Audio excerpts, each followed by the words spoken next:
The Senate will come to order. Mr. Carpenter, would you please call the roll? Senators Baumgardner, Excused. Bridges, Cook, Quorum, Excused. Court, Excused. Crowder, Danielson,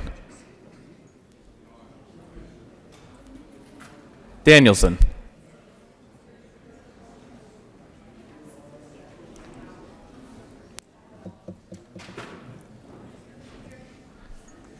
Donovan, Finberg, Fields, Foote, Gardner, Janal, Gonzalez, Hill, Excused. Heisey, Holbert, Lee, Lundeen,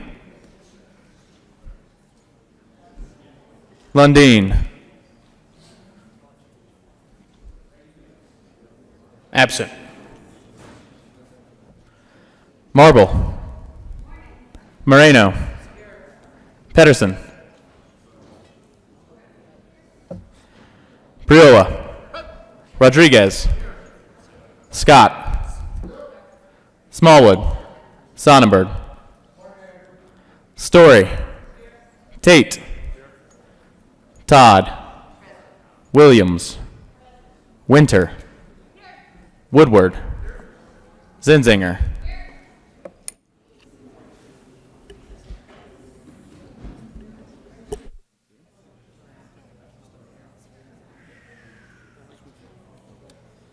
Mr. President.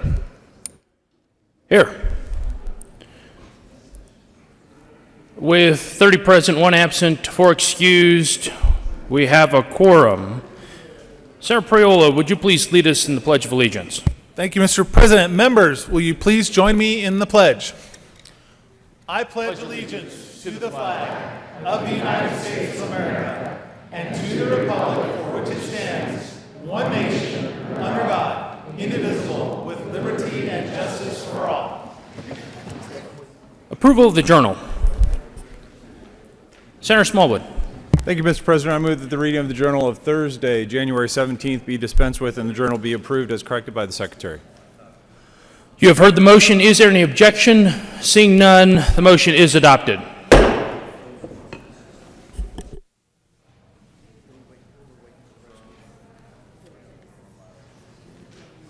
Senate Services.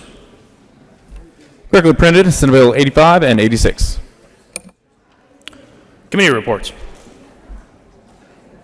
January 17, 2019, Committee on Education. After consideration on the merits, the committee recommends the following. Senate Bill 39 be referred to the Committee of the Whole with a favorable recommendation.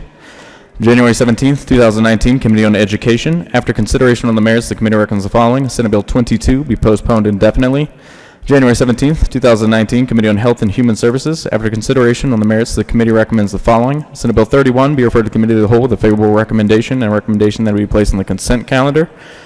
January 17, 2019, Committee on Health and Human Services. After consideration on the merits, the committee recommends the following. Senate Bill 15 be referred favorably to the Committee on Appropriations. The Senate will stand in a brief recess.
The Senate will come back to order.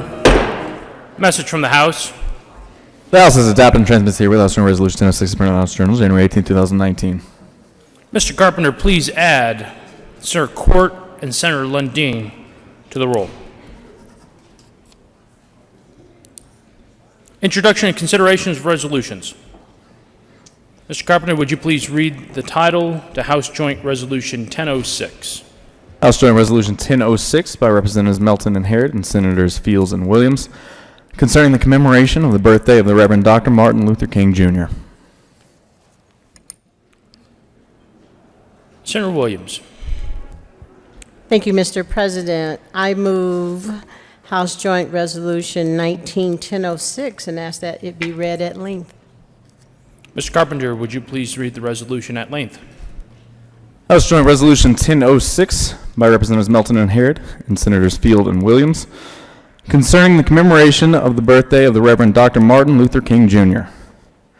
Whereas the Reverend Dr. Martin Luther King, Jr. was born in Atlanta, Georgia on January 15, 1929, graduated from Morehouse College with a Bachelor of Arts degree in 1948, graduated from Crozer Theological Seminary in 1951, and received a Ph.D. from Boston University in 1955. And whereas Reverend Dr. King's faith, resiliency, and commitment to justice became known worldwide through his speeches, writings, and actions.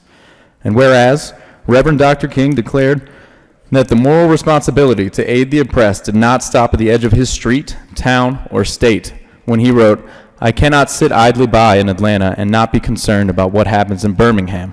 Injustice anywhere is a threat to justice everywhere." And whereas Reverend Dr. King withstood attacks on his home and family, among numerous other threats and setbacks, standing firm in his conviction that although the arc of the moral universe is long, it bends towards justice. And whereas Reverend Dr. King led the Montgomery bus boycott, a 13-month protest beginning in 1955 against the segregated city bus lines. And whereas the Montgomery bus boycott led to the integration of the Montgomery city bus system and is widely credited as the beginning of the civil rights movement in America. And whereas in 1957, Reverend Dr. King was elected president of the Southern Christian Leadership Conference, an organization formed to provide leadership for the burgeoning civil rights movement.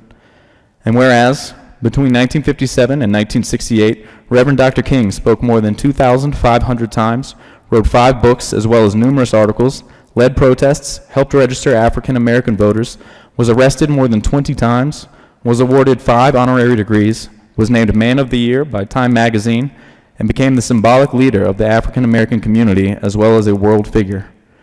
And whereas, on August 28, 1963, Reverend Dr. King directed the March on Washington, wherein more than 200,000 Americans gathered in the name of equality and civil rights, and which culminated in Reverend Dr. King's historic I Have a Dream speech. And whereas, the leadership of Reverend Dr. King was instrumental in bringing about landmark legislation, such as the Civil Rights Act of 1964, which prohibited segregation in public accommodations and facilities and banned discrimination based on race, color, or national origin, and the Voting Rights Act of 1965, which eliminated remaining legal barriers to voting for disenfranchised African American voters. And whereas, in 1964, Reverend Dr. King was awarded the Nobel Peace Prize for his tireless and selfless work in the pursuit of justice for African Americans and other oppressed people in America. And whereas, Reverend Dr. King's 13 years of nonviolent leadership ended abruptly and tragically when on April 4th, 1968, he was assassinated while standing on the balcony of the Lorraine Motel in Memphis, Tennessee. And whereas, Reverend Dr. King's life and work continue to echo in our lives as we strive to reach the lofty goal he set when he said, "Let us all hope that the dark clouds of racial prejudice will soon pass away and the deep fog of misunderstanding will be lifted from our fear-drenched communities. And in some not too distant tomorrow, the radiant stars of love and brotherhood will shine over our great nation with all their scintillating beauty." And whereas Reverend Dr. King's birthday is a federal holiday in the United States and a state holiday in the state of Colorado, which is celebrated each year on the third Monday in January. And whereas on Monday, January 21st, 2019, we celebrate the 33rd anniversary of Reverend Dr. King's holiday.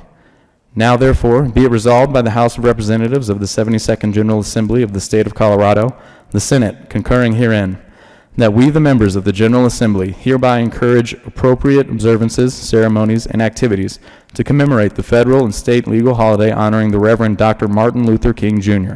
throughout all cities, towns, counties, school districts, and local governments within Colorado.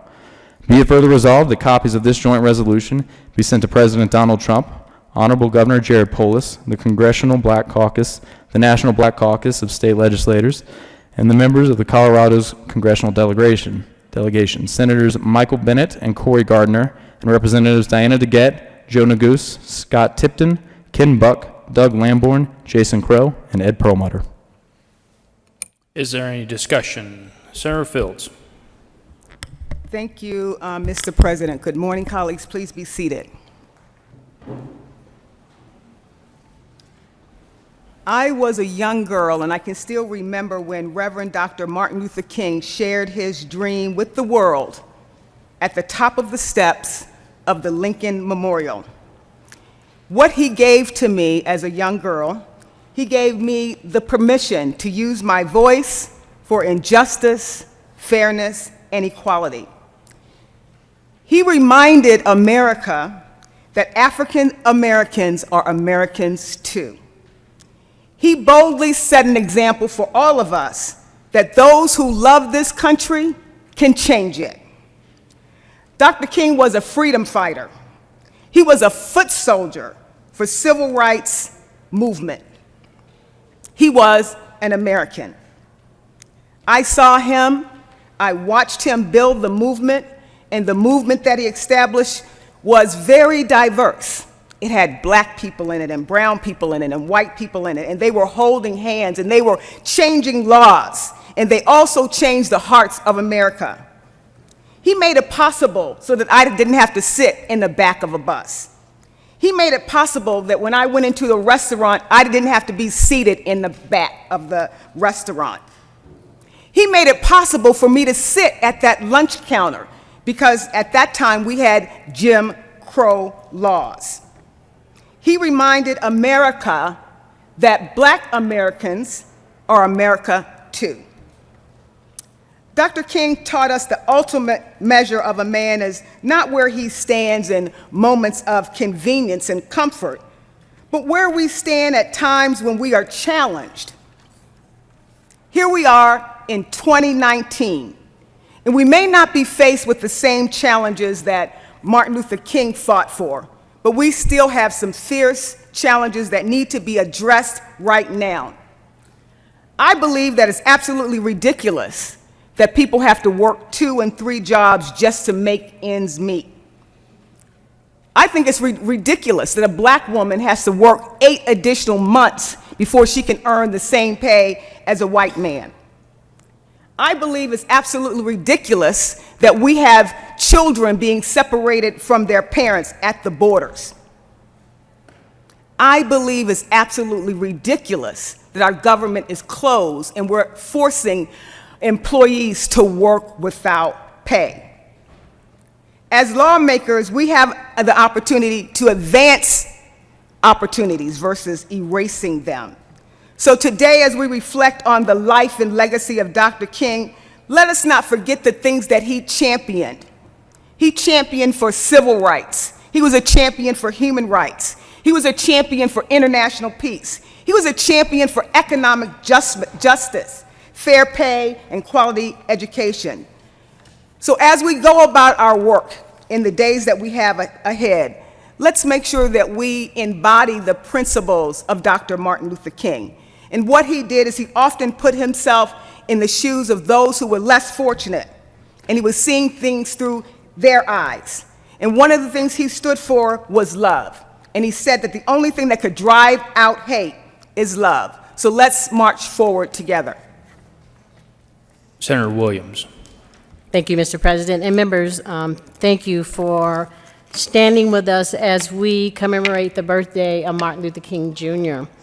And we talk a lot about continuing the legacy and continuing to live the dream that my colleague from Arapahoe County has shared with us. And I was born in '64.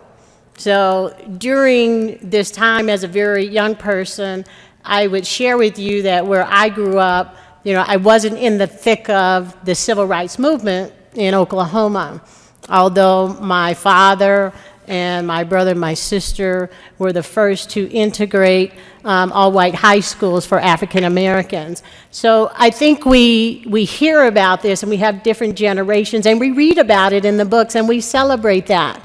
But as we are adults, I want to share with you how we keep that dream alive and how we continue the legacy. And this summer I had an opportunity to take my parents on a road trip because they're 91 and 86, and flying is just not conducive to them right now. So I said, well, we're going to get out of the house and go on a road trip. So my sister and I, we flew to Tulsa and we rented an SUV, and I said, we're going to do a civil rights tour.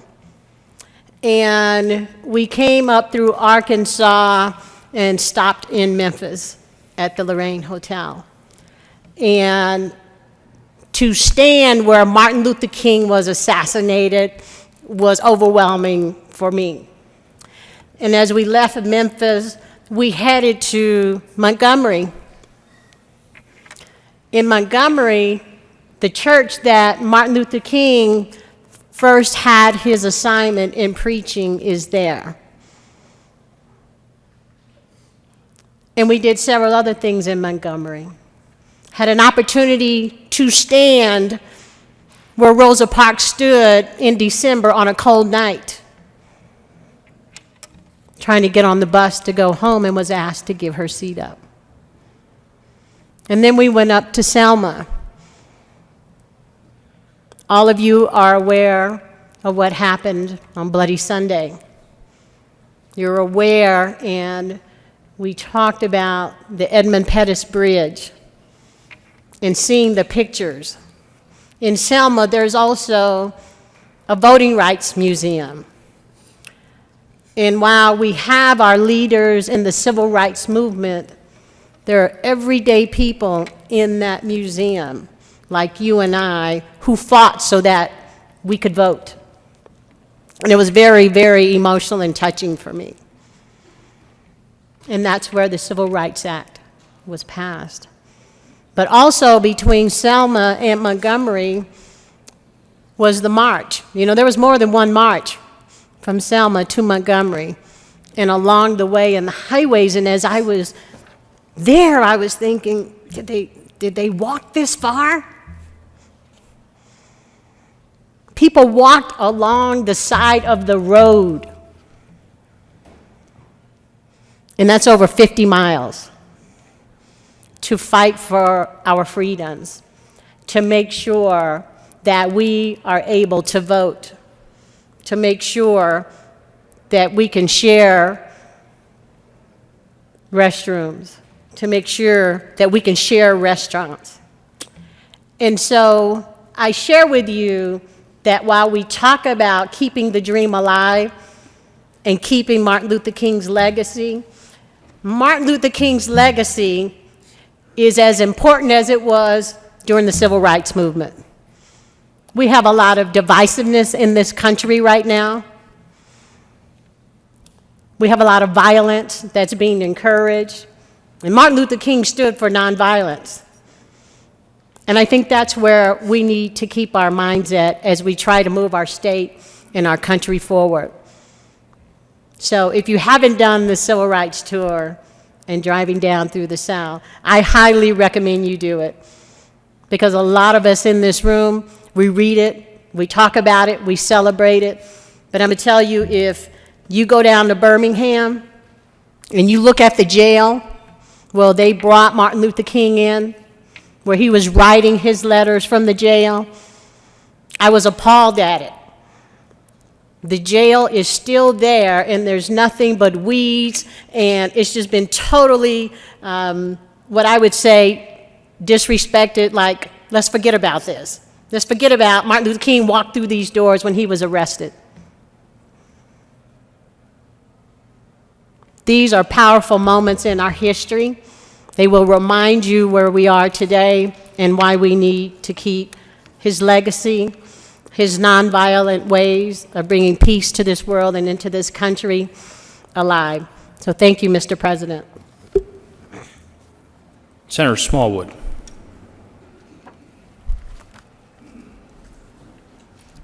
Thank you, Mr. President. Thank you, colleagues. The President's agreement, I would like to read some brief remarks that were originally prepared by Senator Dave Schulteis to the Colorado Senate back in 2009. In 1807, the British Commonwealth abolished its transatlantic slave trade after long years of perseverance against the deep entrenchment of slavery in the economy of the empire. Disappointing setbacks and failures were suffered on many occasions before the British parliamentarian and philanthropist William Wilberforce and his colleagues savored the sweet victory for which they had so long prayed, hoped, and tirelessly worked. In his young years, Wilberforce had been deeply influenced by his friendship with John Newton, a former slave ship captain turned clergyman and author of the famous Christian hymn, Amazing Grace.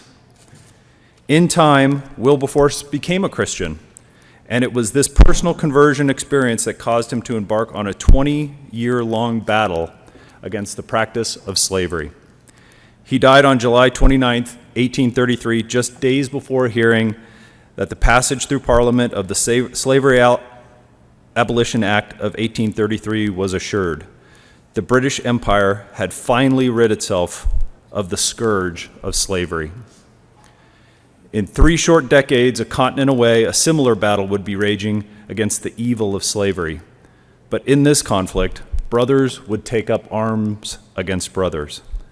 Shortly before his death, William Wilberforce had penned these words: "America, as a Christian and free country, cannot but entertain that slavery is alike incompatible with the law of God and with the well-being of man."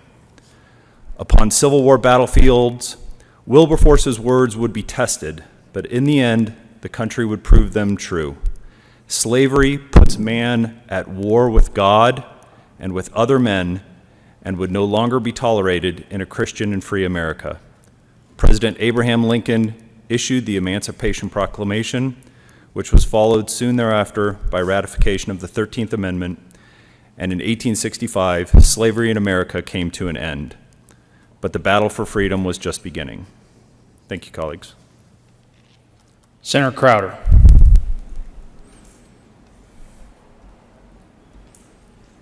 Thank you, Mr. President. I very much support this resolution. You know, Dr. King was born in 1929, as the previous speaker indicated, he was raised in the spirit of Wilberforce and Lincoln. Wilberforce is basically a British parliament in the 1780s who actually attempted to stop slave ships, and he did that for about 30 years. You know, then President Lincoln come along, and, you know, at the time that Lincoln was actually elected, there wasn't a Republican in the country who owned a slave. That was part of being a Republican, and I'm very proud of that legacy. I do not recall who said, but if one citizen suffers, the entire country suffers. And that's why Martin Luther King was so important to me. I know that there are some of us around of the age who lived it. We were not in grade school or junior high. We were grown. And it was a fascinating time for the country to see what we could do as a nation, to come together to realize the abhorrent behavior of looking down our nose at another human being. It just, you know, we are a nation of equality, and that's why King was so important. When he stood on the steps of the Lincoln Memorial and spoke to 200,000 people, I was not there at the time, but if you look at the steps, it's ingrained in the concrete where he stood that fateful day. And you could just imagine looking out at 200,000 people, and the speech maker that he was a miracle worker with words. When he talks about he's come to the top of the mountain, what an inspiration this is. And you know, there even in the Capitol right now on the first floor, between the elevators, there's a big portrait of Martin Luther King. And it's kind of, in my opinion, it's kind of neat that he's there alone to show that his legacy in this country does live on, you know. And I think it's upon us all of us to basically carry that legacy out: freedom, equality, justice, and that's what this country stands for. You know, I do believe that we have a ways to go, but I think our hearts should be in the right place to proceed with that, because I think the legacy of Martin Luther King should live on. And the biggest part about his legacy is justice, equality. And we are a nation of immigrants, and we should look at each other as brothers, brother Americans, sister Americans. But I think that it's important that we move forward on this, and I just, you know, I want everybody on Martin Luther King Day to celebrate the legacy of a great man. Thank you. Senator Gardner. Thank you, Mr. President. Colleagues, I rise in support of this resolution this morning. Every year at this time, I am reminded of the first time I read the letter from a Birmingham City jail. The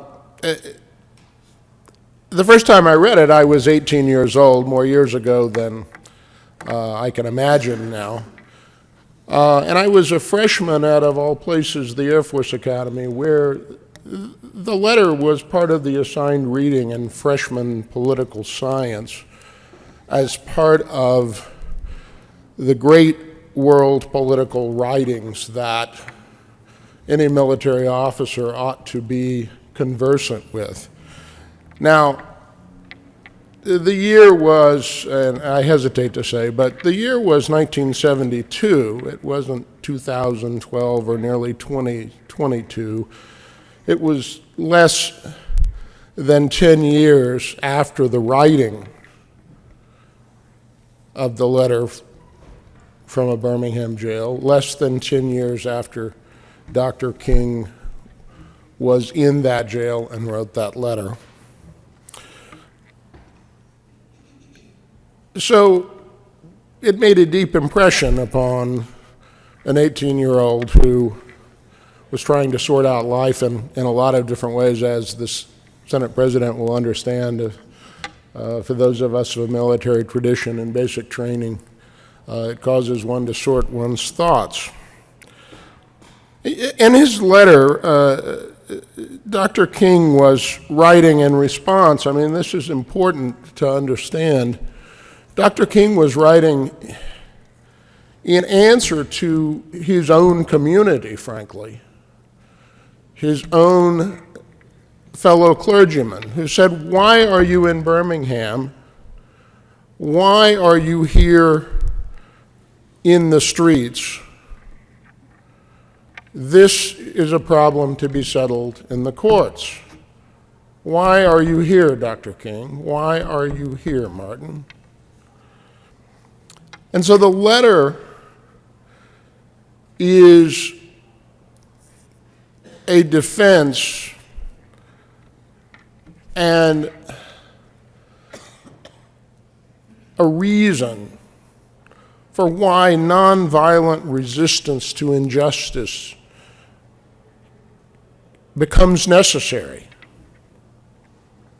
In the letter, Dr. King reflected upon the lives of great men and women of character whose words and deeds stirred within him a hope that one day from every corner, coffee shop, and courthouse across America, the sound of free at last, thank God Almighty, free at last, would ring out in our country. The tradition of a letter from jail for those of us who are of the Christian tradition is well known, as Dr. King understood it well, that the Apostle Paul wrote from his imprisonment.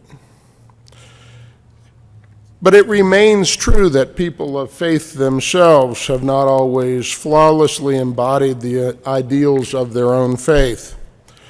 Their impulse to promote by effort the principles of universal benevolence and pursuit of the public good has often wrought dramatic and positive change, but it has come with controversy and with pain. But I ask you this morning, can we properly honor Dr. King? We take a day on our calendar every year in America, but can we properly honor Dr. King without also honoring the principles and ideals that inspired him? In answer to his colleagues of why are you in Birmingham, he says in that letter, "I am in Birmingham because injustice is here. Just as the prophets of the 8th century BC left their villages and carried their 'Thus saith the Lord' far beyond the boundaries of their hometown, and just as the Apostle Paul left his village of Tarsus and carried the gospel of Jesus Christ to the far corners of the Greco-Roman world, so I am compelled to carry the gospel of freedom beyond my own hometown."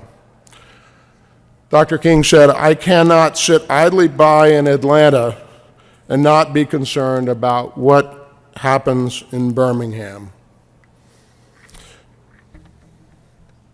Dr. King famously said, "Injustice anywhere is a threat to justice everywhere."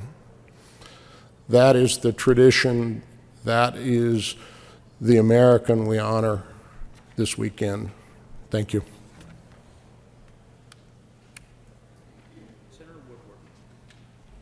Senator Woodward. Thank you, Mr. President.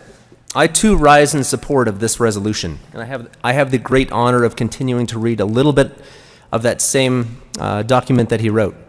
Dr. King continued to address the characterization of his actions as untimely, as well as his critics' assertion that he and other demonstrators were willing to break laws. Listen to the words and the answer that Dr. King gives his detractors. "The wait has almost always meant never. We must come to see, with one of our distinguished jurists, that justice too long delayed is justice denied. We have waited for more than 340 years for our constitutional and God-given rights. There comes a time when the cup of endurance runs over, and men are no longer willing to be plunged into the abyss of despair. He goes on to say to his critics, "You express a great deal of anxiety over our willingness to break laws. One may ask, how can you advocate for the breaking of some laws and obeying others? The answer lies in the fact that there are two types of laws, just and unjust. One has not only a legal, but a moral responsibility to obey just laws. Conversely, one has a moral responsibility to disobey unjust laws.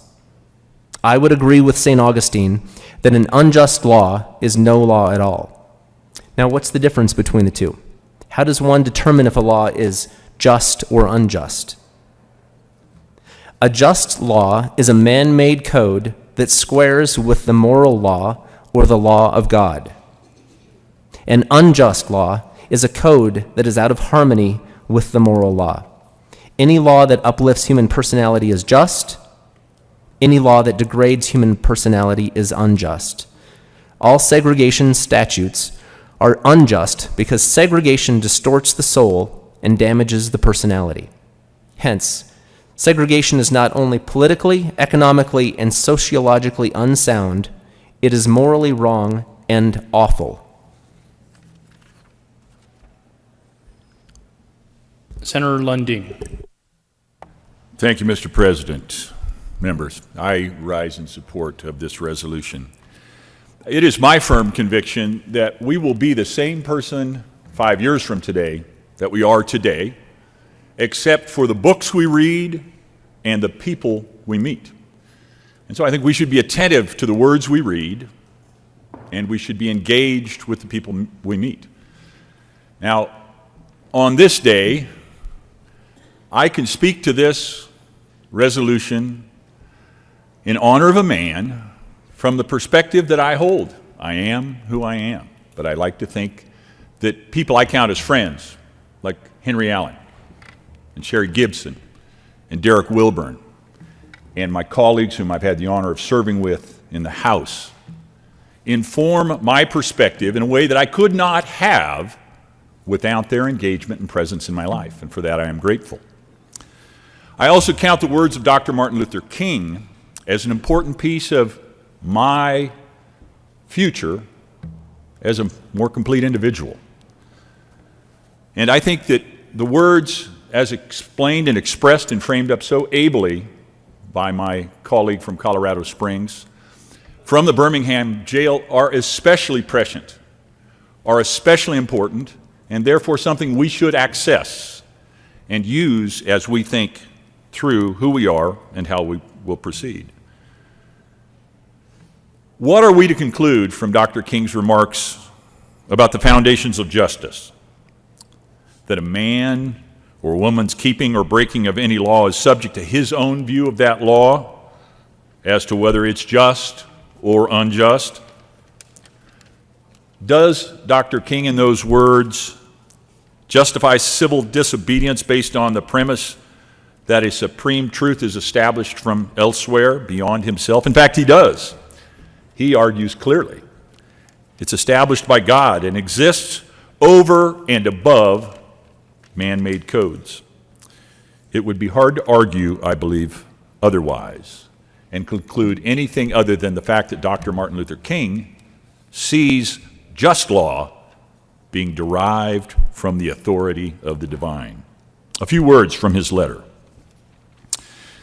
He says, "Of course there is nothing new about this kind of civil disobedience. It was evidenced sublimely by the refusal of Shadrach, Meshach, and Abednego to obey the laws of Nebuchadnezzar on the ground that a higher moral law was at stake. It was practiced," Dr. King says, "superbly by the early Christians who were willing to face hungry lions and the excruciating pain of chopping blocks rather than submit to certain unjust laws of the Roman Empire. In our own nation, the Boston Tea Party represented a massive act of civil disobedience. Human progress never rolls in on the wheels of inevitability. It comes through the tireless efforts of men," says Dr. King, and I would add women, willing to be co-workers with God. Martin Luther King was a man who tirelessly co-labored with God and men and women to win the struggle against segregation. He eventually, ironically, took some satisfaction in being branded as an extremist. For this label placed him in the company of his Lord and with men throughout the ages whose lives had not only been encouraged but inspired him. Dr. King says, "Was not Jesus an extremist for love? Love your enemies, bless them that curse you, do good to them that hate you, and pray for them which despitefully use you and persecute you. Was not Amos, Old Testament prophet, an extremist for justice? Let justice roll down like waters and righteousness like an ever-flowing stream," the words of Amos. Was not the Apostle Paul an extremist for the Christian gospel?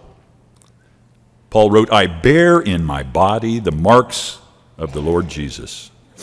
Abraham Lincoln, someone whom my party connects to in a very visceral way, said, "This nation cannot survive half slave and half free."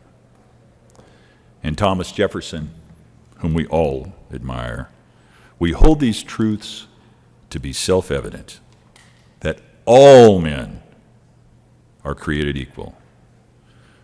So the question is not whether we'll be extremists, continues Dr. King, but what kind of extremists will we be? Will we be extremists for hate or for love? Will we be extremists for the preservation of injustice or for the extension of justice? Continuing with Dr. King's words, because they're so much stronger than anything I could offer you. "I am thankful to God that some noble souls from the ranks of organized religion have broken loose from the paralyzing chains of conformity and joined us as active partners in the struggle for freedom. They have acted in the faith that right defeated is stronger than evil triumphant. Abused and scorned as we may be, our destiny is tied up with America's destiny. We will win our freedom because the sacred heritage of our nation and the eternal will of God are embodied in our echoing demands." Marvelous words. From words should proceed action. I invite you, and I look forward to seeing many of you Monday morning at the Marade, where we put our feet to these powerful words and the incredible tradition of this man who was motivated by love as informed by his faith and salvation through Jesus Christ. I look forward to seeing you on Monday.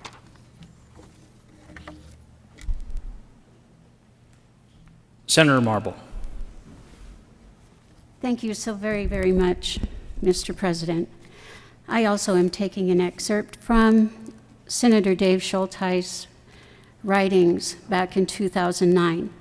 So perfect they are, I could never engage in trying to do the pen duel with him.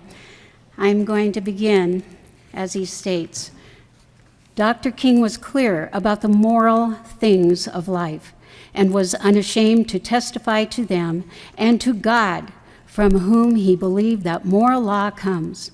He was careful not to do only the right thing, but to do it for the right reason.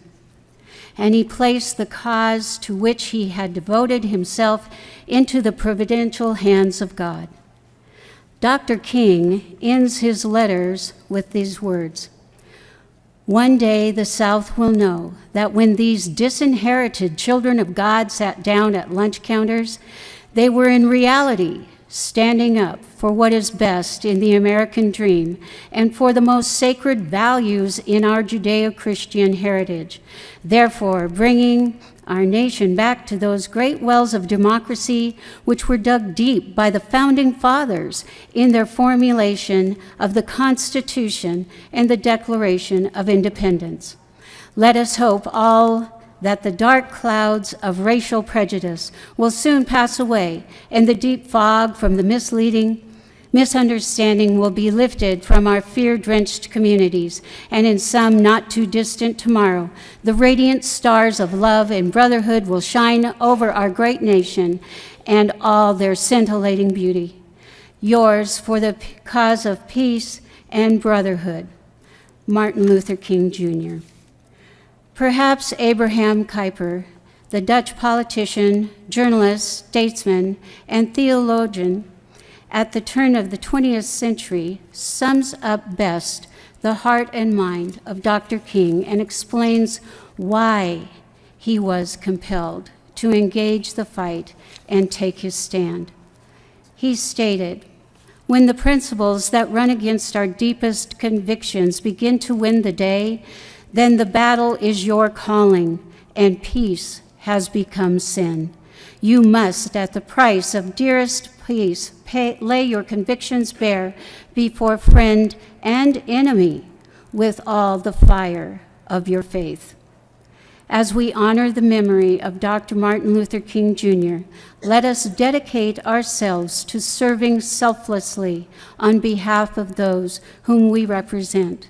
May God bless America and the work of our hands.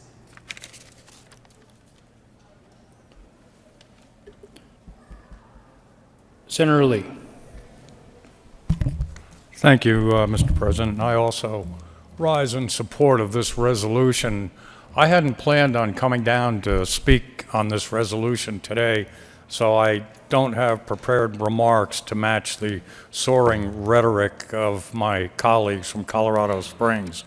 But I recall from my days in the House the representative from Salida who, after resolutions were passed, would go to the microphone and say, "Okay, what are you going to do about it? You've heard this marvelous resolution discussing the dreams of Martin Luther King and his plea for justice and humanity throughout the land." So I turn to you, colleagues, and say, what are you going to do about it? The representatives from Denver and Aurora talked about keeping the dream alive. Well, we have that opportunity in this chamber on a regular basis every day as we have laws that come before this legislature. Inevitably, we will have laws that impact social justice, economic justice.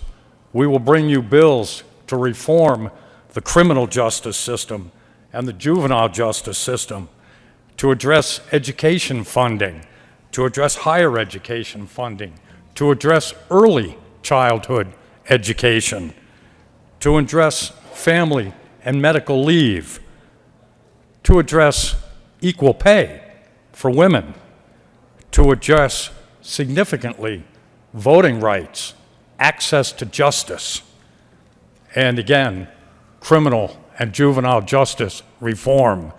These are in the wheelhouse of keeping the dream alive. We know that minorities, blacks and Hispanics, represent a disproportionate portion of the criminal and juvenile justice systems. They languish in our prisons and jails around the country and in this state. We will be bringing bills which you will have an opportunity to vote on to redress and remedy this disproportionality. I urge my colleagues to look at every bill that comes before this legislature through the prism of reducing disproportionate minority incarceration, disproportionate minority economic opportunity, disproportionate minority social justice, and of all things, access to the ballot. make the ballot easy to access. That's how we keep the dream alive, colleagues. Thank you. Senator Gonzalez.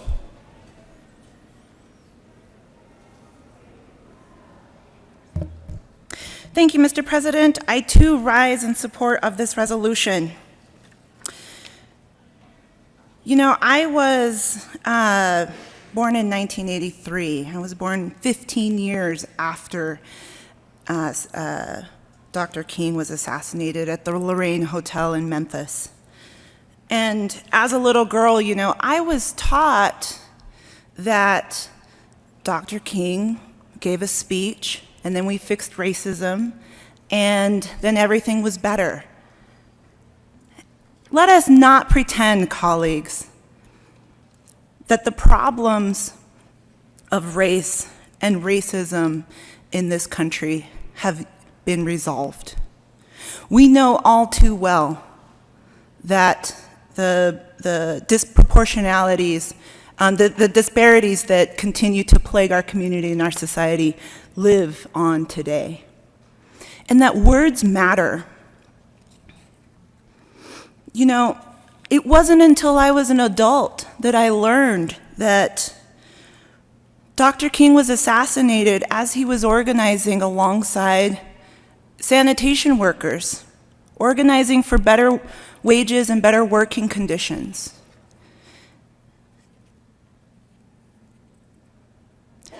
In 2017, less than 40 years after Dr. King's assassination, we all recognize that the issues of race and racism and the power of our words and the power of our rhetoric became all too real as we witnessed the Unite the Right rally of white supremacists out in Charlottesville. And we saw Heather Heyer, a 32-year-old paralegal, die at the hands of, or at the vehicle of, Mr. James Alex Fields. I saw myself in Heather Heyer in that I was a 33-year-old paralegal, also doing what I could to support folks organizing for justice. Whether we participate to march in solidarity at the Parade coming up this Monday, and whether it is standing up and denouncing the hateful rhetoric that we all too often see plaguing our society and plaguing our relationships. That is the opportunity that we have to make real and honor Dr. King's legacy. And so I thank my colleagues for bringing forward this resolution. And it's very touching to be able to honor Dr. King in this way. Thank you. Senator Bridges. Thank you, Mr. President. And I, too, rise in support of this resolution today. There's been a lot of talk today about Dr. King's, the Reverend Dr. King's Christian background, and I think that's appropriate. If you read a letter from the Birmingham jail, I think there's no one I've ever seen who wove together Christian values and American values more clearly and more cleanly. But I think it's important that we concentrate on the fact that you don't have to have Christian values to appreciate the values that Dr. King fought for. That being said, since we've talked so much about those Christian values, I want to remind us a little bit about prophets, which I think we can put Dr. King in the category of. Folks, if you read the Old Testament, people don't like prophets, especially people in power. They hate these guys because what prophets do is they call us to our better selves, and they critique what we are doing because we are people, and we will never be as good as we can be. People don't like prophets. The state does not like prophets. The state put Jesus to death. The state killed Jesus because he called us to our better selves. Today it's appropriate to congratulate ourselves on the progress we've made as a nation and recognize as well the great work that we have left to do. My colleagues previously spoke to this.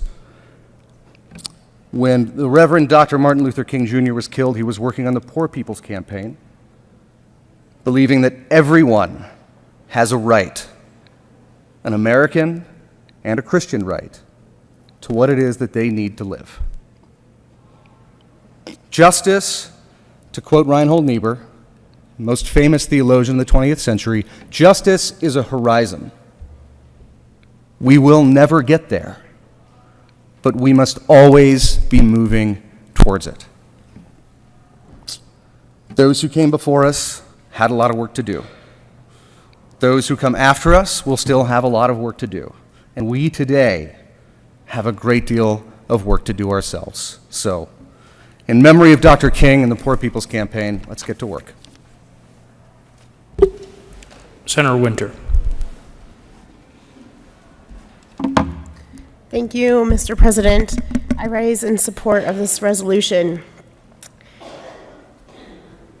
Dr. Martin Luther King was an amazing person, and it's easy to recognize him for his speeches and his quotes and the work he did. But really, his lasting legacy was his work as an organizer. He believed in lifting people up, giving them a voice, giving them a say in democracy. And it's easy to romanticize the idea of Martin Luther King and put all our hope into one person, but really his lasting legacy is he made people believe in themselves. He brought people to the table and he gave them power. As this body, we come in as individuals, but ultimately we are representing the people we represent, our constituencies, and that's his legacy. Is years after his death, he still inspires action.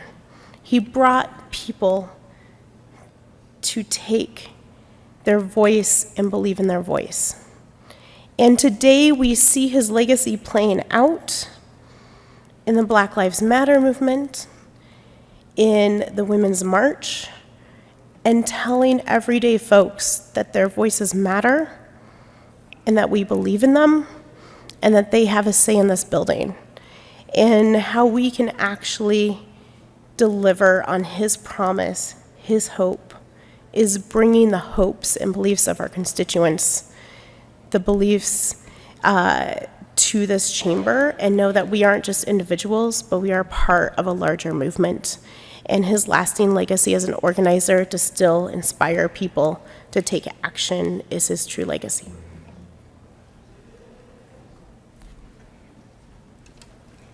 Mr. Minority Leader. Thank you, Mr. President. Thank you, colleagues, for bringing the resolution. A great annual tradition here. I was born in 1961. I don't really remember Dr. King, but there were events in the 1960s that did shape who I am and how I think and how I respond to things. My first memory dates back to November 22nd, 1963. I don't remember going to the grocery store, but I do remember being in the grocery store with my mother. I was living in Glenwood Springs at the time, and the grocery store's down on the south end, pretty close to where it is right now. And the ladies in the grocery store began to scream at the news of the assassination of John F. Kennedy. About 4.5 years later, we were watching the news, and I drove my mother crazy with that one-word question that kids use with parents. Why? Why did they kill Dr. King? That was on the evening news. Lincoln said something profound that I like to refer back to, and some of us have said here at the mic before. He said at Gettysburg that we cannot add or detract with, he didn't say this, but we cannot add or detract. What he meant with mere words, the sacrifice that the men and women who struggled and died to save this country, the sacrifice that they gave. I want to be careful not to suggest equivalence with the great Dr. Martin Luther King. His memory is an incredible legacy. What I do want to take the opportunity to share with you is the impact that he had on people at the time. Jump ahead to the spring of 1973, and this amazing, massive African-American black man walked into my 6th grade class and took an investment in me, this skinny kid at 4'6" and 64 pounds. He was one of the coaches from the high school, a 6-year school that we were all going to that next year as 7th graders. And Ted Whitaker walked into that classroom in South Carolina and began to take an time and investment in each one of the kids there. And he knelt down in front of my desk in this massive afro that was as big as my desk, and these big brown eyes. He looked into mine and asked if I'd ever heard of this thing called cross country, because I wasn't big enough to play football or basketball or baseball or really anything else. Over the next 4.5 years of my life, Coach Ted Whitaker, he's now at Savannah State, and Coach, if you see this, God bless you. But he was impacted as an adult by the legacy of Dr. Martin Luther King. It wasn't just the words of judging people upon the content of their character rather than this thin covering, but the time that he gave to me and to so many other kids in Bluffton, South Carolina, was a testament to me and others that he had learned as an adult from Dr. King. And he inspired kids in my high school not to make excuses for what we didn't have, but to make the most of what we did, and to judge each other upon the content of their character. This in no way detracts or even adds to the great legacy of Dr. King, but the personal experience for me as a child, early child of the 60s and a teenager of the 70s, just the gratitude that I have to Dr. King for the influence that he had in adults who then turned around and influenced children like me. Thank you again for bringing the resolution, and thank you, Dr. King. I know where you are, and thank you for the impact that you had on this nation. Thank you, Mr. President. Senator Pedersen. Thank you, Mr. President. I was not planning on speaking, but I believe in giving space for our colleagues and friends who are people of color. I'm not speaking in place of them, but speaking alongside them.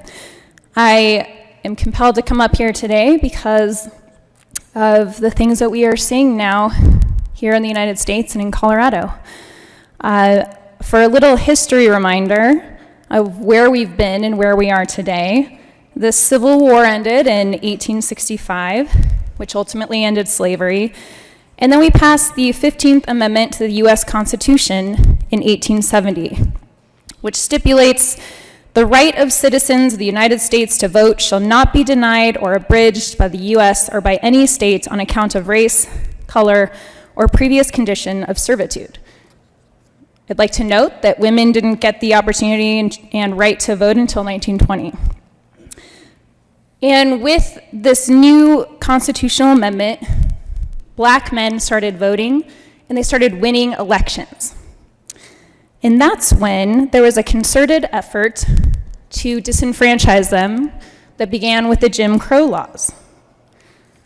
Started with the passing of the tax polls, the literacy tests, because as you know, most of them were ex-slaves and they weren't given the opportunity to learn how to read.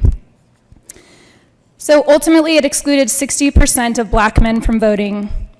And it was almost a century of fighting before the civil rights movement began, which was led by Dr. Martin Luther King in the fight for equality. And it wasn't until almost a century later, on August 6, 1965, that Lyndon Johnson passed the Voting Rights Act. which ultimately gave protections at a national level to ensure that we did not discriminate based on color and sex.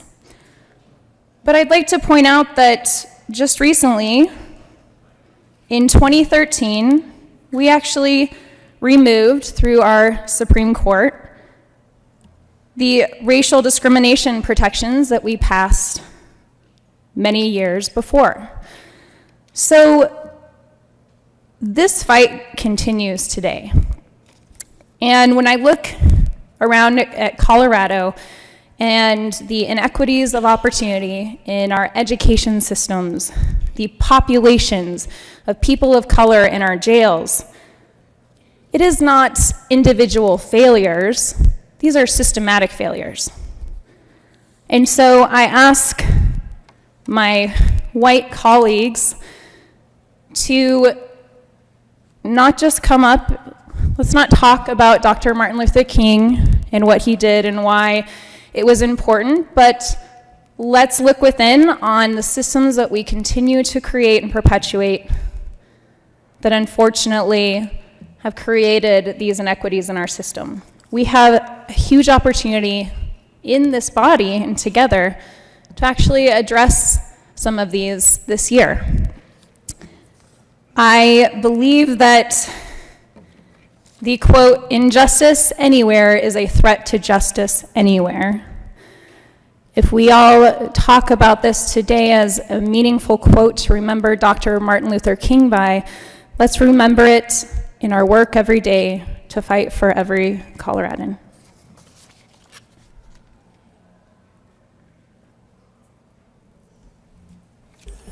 Senator Williams. Thank you, Mr. President, and I renew my motion for the adoption of HJR 191006 and ask for a roll call vote. A roll call vote has been requested. Mr. Carpenter, would you please poll the senators?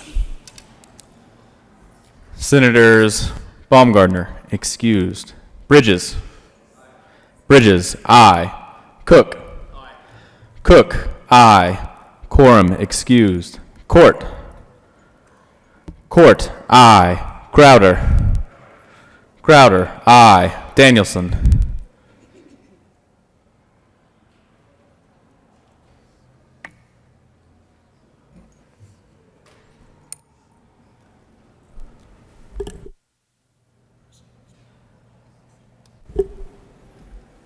Donovan. Donovan, aye. Finberg. Finberg, aye. Fields. Aye. Fields, aye. Foot.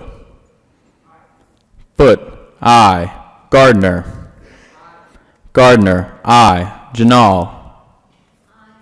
Janal, aye. Gonzalez. Gonzalez, aye. Hill, excused. Heisey. Heisey, aye. Holbert. Holbert, aye. Lee. Lee, aye. Lundin. Lundin, aye. Marble.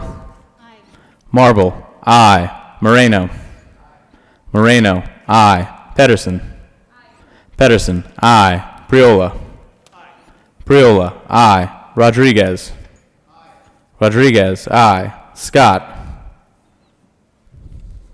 Excused. Smallwood. Smallwood, aye. Sonnenberg. Sonnenberg, aye. Story. Story, aye. Tate. Tate, aye. Todd. Todd, aye. Williams. Aye. Williams, aye. Winter. Winter, aye. Woodward. Woodward, aye. Zinzinger. Zinzinger, aye. Danielson. Danielson, aye. Mr. President. Aye. Mr. President, aye. With 31 ayes, 0 noes, 0 absent, and 4 excused, House Joint Resolution 1006 passes. Co-sponsors. Senator Williams. Thank you, Mr. President. I ask that the current roll call be added as co-sponsors to SJR 191006. Is there any objection? Seeing none, the current roll call will be added as co-sponsors. Senator Marble. Thank you so much, Mr. President. Colleagues, we are very, very happy today to be able to not only engage in this celebration of Dr. Martin Luther King through the resolution, but to do it with our friends who have come to engage with us. And if you would all stand, please, I will read off some of the names, and please hold your applause until after the names are read. I'm sure you're going to recognize many of these people. Bishop John Brannon, Mr. Henry Allen, Dr. Nathan Granger, Mr. Ray Glasgow, Mrs. Teresa Daniels, Mrs. Janice Halloway, Mr. Hanero Hardy, Ms. Fauna Charles, Ms. Helen Ice, Mrs. Phyllis Harrell, Pastor Laura Calhoun, Mr. Casper Stockham, Pastor Del Phillips, Superintendent Patrick Demmer, Derek Wilburn, Ms. Sherry Gibson, and Pastor Nathan O'Neill. Thank you for joining us in this wonderful day.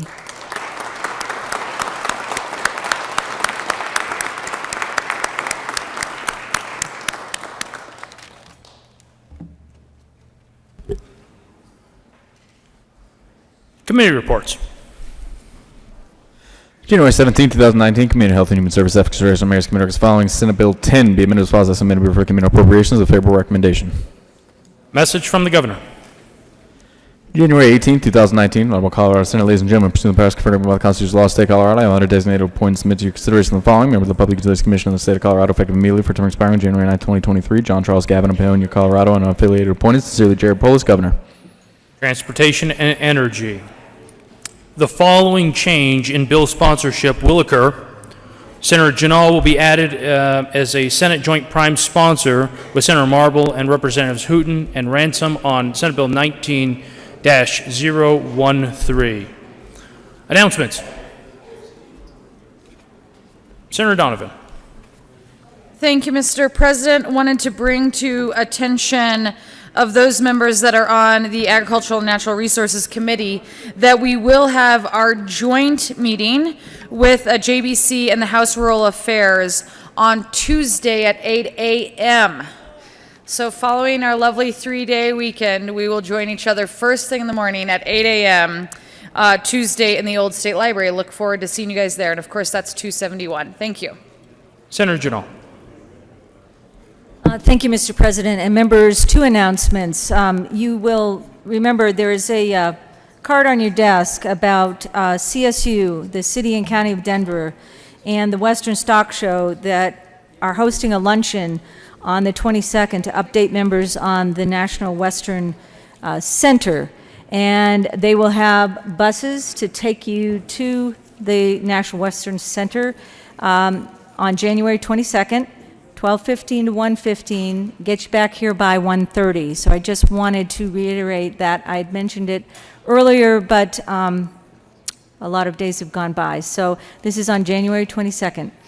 And also the members of the Local Government Committee and Joint Transportation Committee, upon adjournment here, we will meet in room 271 for the Joint Budget Committee presentation. Thank you.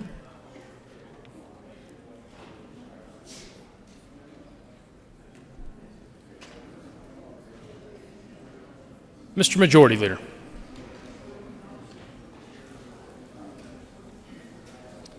Thank you, Mr. President. Members, just a couple of quick things. As I said yesterday, finalized bills will be delivered to the front desk for introduction unless you ask Legal Services to deliver the bill to you instead due to the upcoming deadline. If you want to have the bill delivered to you instead of the front desk, you must have that bill completely finalized with your drafter by 5 p.m. on Monday. Since we, as a chamber, will not be here on Monday, Legislative Legal Services will be here, so you can come in and finalize that with them to get your bill and to get everything tied up. But otherwise, make sure you finalize that before you take off for the weekend. If your bill is delivered to you, don't forget to turn into the front desk no later than 4:30 p.m. Tuesday afternoon. If you have questions about adding sponsors, co-sponsors, that is, the Senate front desk or or you can reach out to myself or Legal Services if you have questions, because you may have that bill with you, and make sure you get it done before things go to the printers. A reminder, we will be closed on Monday. We will not be coming in. We will be reconvening on Tuesday at 10 a.m., so just keep that in mind. Since we generally start at 10 a.m. on Mondays, we will be starting at 10 a.m. on Tuesday. Another quick thing I just wanted to mention is we are starting to obviously have bills come to the floor next week. You will see several of them are on the consent calendar right now. If you, just a reminder, if you do want something taken off of the consent calendar, just let me know, or you can let the minority leader know, and we will get that taken off. Anybody can take something off, and it's done. It just happens. So we've already done that. A couple of bills will be taken off for next week, so we will be making those changes. But just a reminder, if you see something on there that you want taken off consent, let us know, and we'll do that. With that, Mr. President, I move that the Senate adjourn until 10 a.m. Tuesday, January 22nd, 2019. You have heard the motion. Is there any objection? Seeing none, the Senate will be adjourned until 10:00 Tuesday, January 22nd, 2019.